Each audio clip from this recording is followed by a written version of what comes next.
I'm Terrance Odean.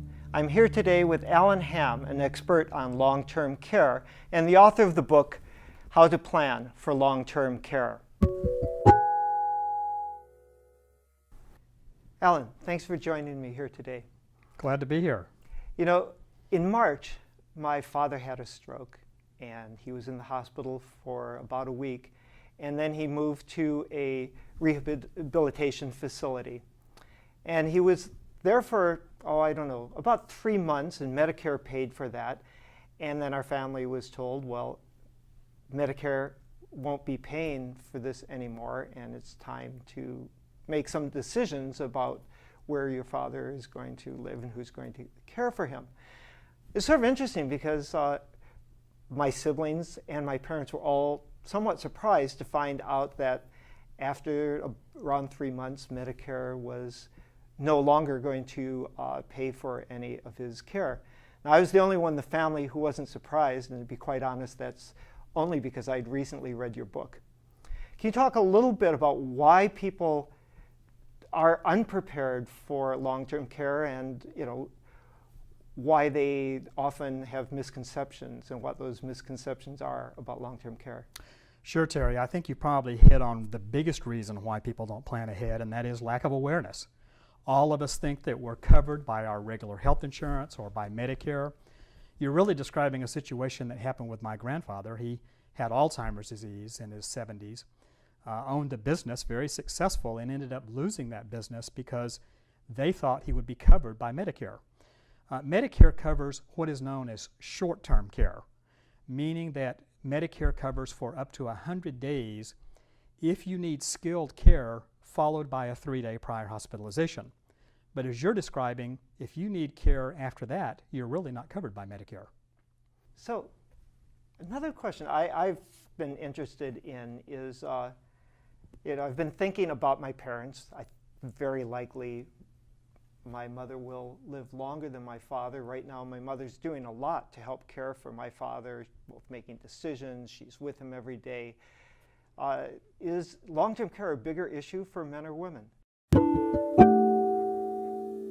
Well, in my book, my wife wrote chapter 5 called Long-Term Care is a Woman's Issue, and there's really a couple of reasons for that.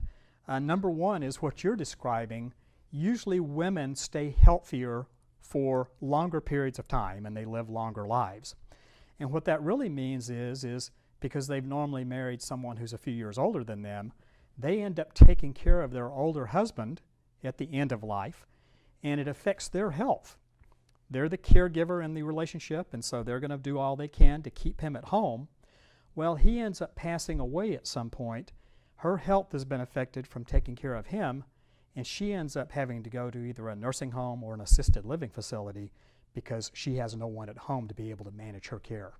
It's really a woman's issue. What about the new Affordable Health Care Act? Has that changed the situation? Well, we were all really hoping that the Affordable Care Act would cover some long-term care. And when they really started talking about the legislation, we thought it would. But the government studied the issue, found out the tremendous costs of long-term care, especially as our generations get older and older, and they really decided that the government couldn't afford to pay for long-term care. So the Affordable Care Act doesn't pay for long-term care at all. Then what about your private health insurance or Medicare? Do they pay for long-term care? Well, private health insurance works the same as Medicare. I described earlier that Medicare covers short-term care, care up to 100 days. Your regular private health insurance, whether that be through your employer, through COBRA, or through coverage through the Affordable Care Act, covers up to 100 days of skilled care. But if you develop a situation like your father who had a stroke with residuals and needs assistance really for the rest of his life, or like my grandfather who needs assistance because of Alzheimer's disease, after 100 days, you have no coverage. So then what are the options? What are our options when we plan? And I hope people in our course do plan for long-term care. Well, we really have 4 options. And this is really the heart of planning for long-term care, is to understand your personal and family implications of relying on each of the 4 resources. So one of them is to rely on a family member. And that's usually a default option. It's usually, as you mentioned, most people in your family were surprised that your father wasn't covered in any other way. So the family ends up taking care of the one in need of care. The second way to pay for care is through the welfare program, and that's a safety net program for people in our country who can't afford to be taken care of any other way. Those two options, Terry, are normally what we call crisis planning options, meaning that they weren't talked about. The awareness of long-term care wasn't known about beforehand, and so there's a crisis that's taken place, and the family or the welfare program has to take care of these people. The other two options are pre-planning options, which would be relying on your assets, and that's where you've accumulated enough money to take care of a long-term care need on your own, and you earmark that money for such a need. And the fourth and last option is long-term care insurance. It's important to understand that there's pros and cons to choosing each of these options. The most important thing we can do, though, is to become aware of the issue and deliberately select an option ahead of time. So one of the themes in this course, and one of the things I've talked about in other contexts, is how complexity makes financial decision-making difficult for consumers. And unlike, say, life insurance, where if you're buying term life insurance, the issue is, are you alive, are you dead, and what are you going to get paid, what's the payout going to be? Long-term care seems pretty complicated. I was wondering what the important things to look for are when you're considering buying a long-term care policy, and maybe what some of the options are that are likely to be less important. Well, you make a really good point. This type of insurance has not been standardized for very long. And so there are certain things you really need to look for in a policy if you decide to buy long-term care insurance. The first thing that you would look for is making sure that it covers you in any environment, meaning that you want a policy that would pay for care at home if you were able to stay at home. But if you were no longer able to stay at home, you want the coverage to take care of you in an assisted living facility or a nursing home. You don't want a policy that only covers one of those environments, because none of us really know where we're going to end up and how our care is going to take place. A second thing that you would really want to look for in a policy is making sure that it has inflation protection with it. We know that inflation is going to be with us in future years. Healthcare inflation particularly is very high. So you want a policy that has a built-in inflation protection benefit that raises the benefits automatically every year without you thinking about it. Thanks. One last question on the insurance side, which is all insurance companies are not necessarily created equal, and I know that when long-term care insurance was first being offered, some insurance companies erred somewhat surprisingly in favor of the policyholders and then withdrew from a long-term care insurance business altogether.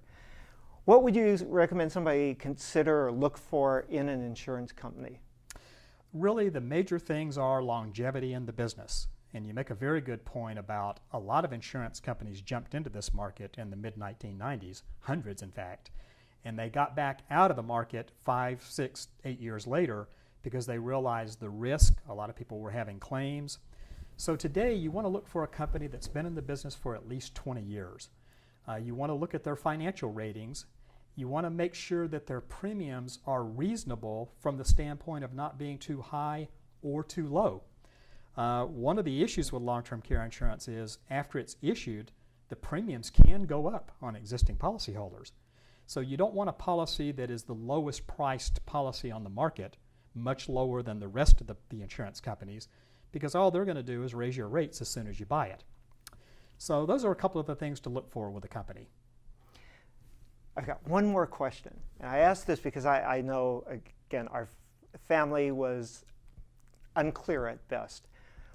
What are the various options, including for people younger than my parents and father who's already had a stroke, what are the sort of various options for care? So people talk about nursing facilities, assisted living facilities, sort of integrated living facilities. Right. Could you just explain what the sort of basic options, and then of course home care, what the Right. basic options are for where you might get care and different degrees of care that you might need? what you're really describing, Terry, is the continuum of long-term care. It normally begins at home, especially if we have a well spouse who can manage the care. They may not be doing all the care, but at least can manage it. So care normally begins at home. If a person's health continues to decline, they may have to go to an adult daycare facility for a portion of each day in order to give caregivers a break. Now, if community care, either home care or adult daycare, is no longer an option because the person's just getting worse and worse off, then they could move to an assisted living facility or an Alzheimer's facility, which particularly takes care of people with memory issues. As a last resort, they may decide that this person needs to go into a nursing home. That usually is a last resort, though, because nursing homes are for people who normally have developed a medical condition. They're toward the end of life. They need 24-hour-a-day doctor supervision. A lot of us will never get to that point. We'll actually be taken care of either at home or in an assisted living facility for the rest of our lives. Allen, can you tell us a little bit about how Medicaid works, how one qualifies for Medicaid? Well, the Medicaid program called Medi-Cal in California, not to be confused with Medicare, the health insurance program for people over 65, basically you have to impoverish yourself based on a definition by each of the 50 states in order to qualify for the welfare program. In most states, you can't have more than $2,000 in assets in order to be able to qualify for the Medicaid program. One other question, long-term care insurance can be expensive, and what if a person looks into it and finds out that their ideal policy is out of reach? Is there any point in getting a less than ideal policy? There could be. They could take a middle-of-the-road approach and buy a policy that maybe only pays benefits for 2 or 3 years. The value of that would be that it gives the family time to plan for beyond that. So if a person bought a policy that paid benefits for, say, 2 years, and they developed something like Alzheimer's disease, which could have them needing care for maybe 6 or 8 years, at least the family knows that they can rely on the insurance for the first couple of years, knowing that beyond that they have to have another plan.